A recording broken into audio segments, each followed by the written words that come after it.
Good afternoon and welcome to the Midday News. Here's what we have in the bulletin. Education Ministry sets out plan to increase the literacy rate in schools by 2016. Execution of Data Protection Act to be done in phases. And later in sports, former Reggae Girls head coach weigh in on the battle with GFF. Thank you for joining us. I'm Shamela Pullen. Here are the details. Hours of rainfall have resulted in several Portland residents being marooned. Over at the Calverty College, the people say they have been unable to get in and out of their community. They're calling on the authorities for assistance. When I think the mill was coming in and the van could not pass it, and also the river came down, those guys that went to work could not pass their bike. Oh, so persons had to return home?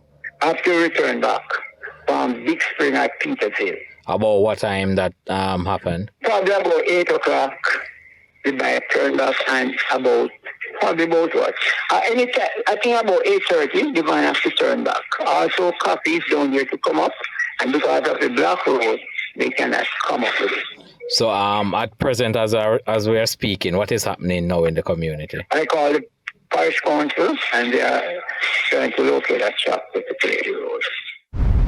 And that was our Portland correspondent Christopher Forbes speaking to a resident in Calverty Cottage. There is an urgent appeal for help to access coffee farms in Mount Vernon Gap, Cedar Valley, St. Thomas. After heavy rains since yesterday caused landslides and blocked roads in the area. A resident told TVJ News children have not been able to attend school because of the dangerous situation, and we're told the area is also without electricity since the rains. A coffee farmer who sent us a video of the situation and spoke off camera said the crops are ready to reap, but farmers can't get to their fields because of the state of the roads. They do meeting.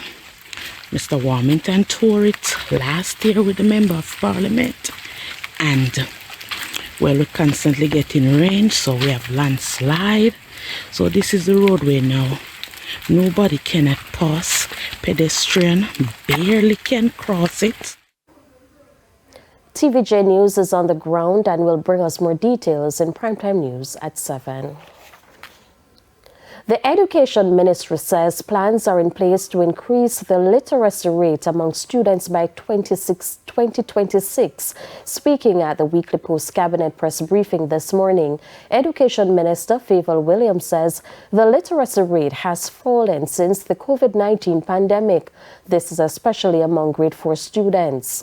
Grade 4 test that we generally do was not administered in 2020 or 2021 because of COVID.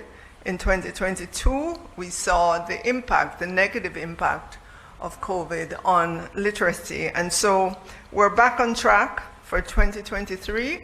The grade 4 test was administered and we expect the results by November 17. Our targets, we want to get back to the 80% this year.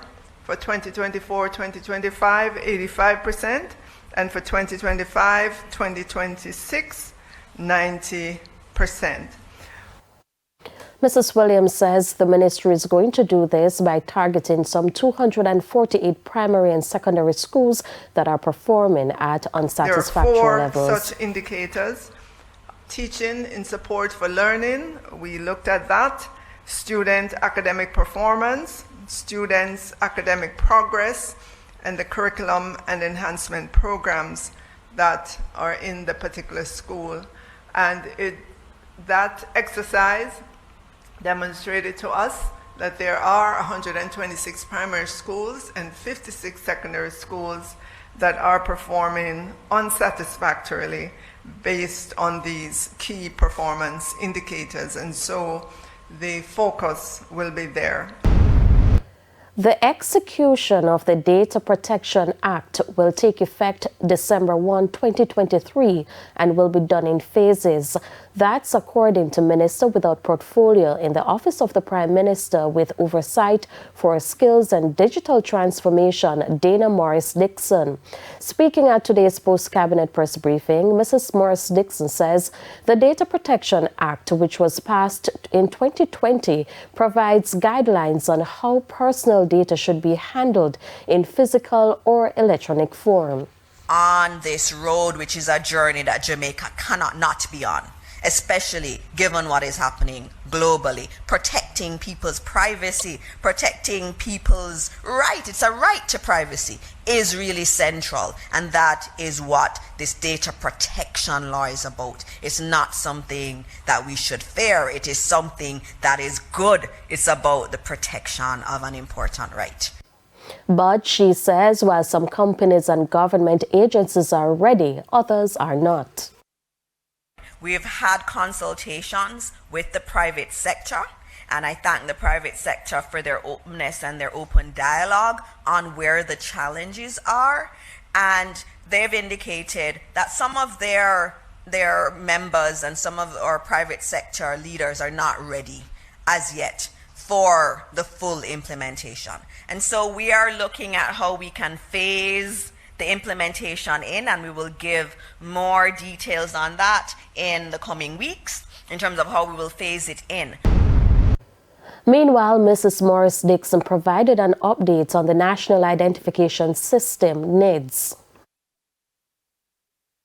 We are awaiting the regulations, the finalization of the regulations. So we have the law, but you have to have regulations around how the NIRI and the NIRA will be operating, and NIRA will be our National Identification and Registration Authority, and you have NIRI, which is going to be overseeing all of the work that is done in relation to the ID, the printing of it, the storing of the info and all of that. And then layered on top of that, we have a new data protection framework, which is going to embed certain requirements in terms of protecting data. A man is in hospital this afternoon after he was shot in the abdomen by police in Santa Cruz, St. Elizabeth on Tuesday. TVJ News understands that the police were called to quell a dispute between a bartender and the man. It's alleged the man became boisterous and hurled stones at the two officers. One of the policemen fired at him. The matter is being investigated. As the country continues to experience a dengue outbreak, the St. James Public Health Department says it's finding new ways to tackle mosquito breeding sites. The health department is now exploring the use of lethal ovitraps to destroy breeding sites. The St. James Public Health Department visited the Westgate tire shop on the outskirts of Montego Bay, St. James. I just see rain, because we have rain couple days. And then breed fast, so we are still trying to get them fully under control. We'll go up on the work and now spray them out right now. The area is now being used to carry out the latest experiment using lethal ovitraps to tackle mosquito breeding sites. Acting Chief Public Health Inspector for the parish, Sharika Lewis, explains that this device attracts female container breeding mosquitoes and kills them. Once the female Aedes aegypti or the Aedes albopictus mosquito lays her eggs on these papers, and the eggs move on to the larval stage, the larvae will actually die. When the female mosquito gets into the trap, she will take on the insecticide on her body and will transfer the lethal dose or the insecticide to other breeding sites. Ms. Lewis says this is one of 15 tire shops they will be targeting in the parish. Tire shops are the perfect breeding ground for mosquitoes. What happened is that our vector control team comes to the tire shops on a weekly basis where we do oiling. Also, the tire operators are encouraged to remove as often as possible the certain amount of tires from their tire shops to reduce the amount of tire that they actually are storing at any one time. And they too have been doing their oiling. But it's not just tire shops. Ms. Lewis says the health department plans to target other areas in the parish. We have already set traps in our barrier zones. Those are the areas that surrounds our airport and also our cruise shipping port at Freeport. It's time for a break. Stay with us. More stories when we return. Welcome back to the Midday News. It's now time for the Business Minute. Fewer businesses felt the economy will improve going forward. In the latest Business Confidence Survey, pollster and head of market research Don Anderson says about 40% of the 100 companies polled thought Jamaica's economic condition will get better. Businesses are a little bit ambivalent about their own situation. They're looking at profits has been going up. They're looking at, businesses, my whole business climate may be a little bit better, but I'm not sure about the economy going forward. And they're therefore a little bit reserved about the economy and where it's likely to go. Further afield, the Consumer Financial Protection Bureau says Americans paid $105 billion in credit card interest alone last year. That figure from the CFPB's biennial credit card report. According to the report, Americans also shelled out $25 billion in fees last year as borrowing costs hit record highs. The Bureau warns that nearly a tenth of credit card users end up in persistent debt. That's when they are charged more in interest and fees than they pay towards principal. And that's the Business Minute. I'm Shane Masters. Thank you, Shane. And here's a preview of what's coming up in this evening's health report. In this evening's health report, we look at oral health. In 2022, produced what was for the first time in its history, the Global Oral Health Status Report. It was produced in November 2022. That report highlighted, among other things, that over 3.5 billion persons globally, which is approximately 50% of the world's population, suffer from one or another form of oral disease. That's the health report in primetime news at 7. And now for today's healthy living tip. Brush your teeth twice a day. Visit the dentist for routine checkups. Don't smoke and eat a well-balanced diet. Time now for the top regional and international stories. In the region, swells generated by Hurricane Tammy will continue to affect portions of the Leeward Islands, the British Virgin Islands, the U.S. Virgin Islands, and Puerto Rico during the next few days. As at 5 p.m. yesterday, the U.S. National Hurricane Center said Tammy was located about 695 miles south of Bermuda.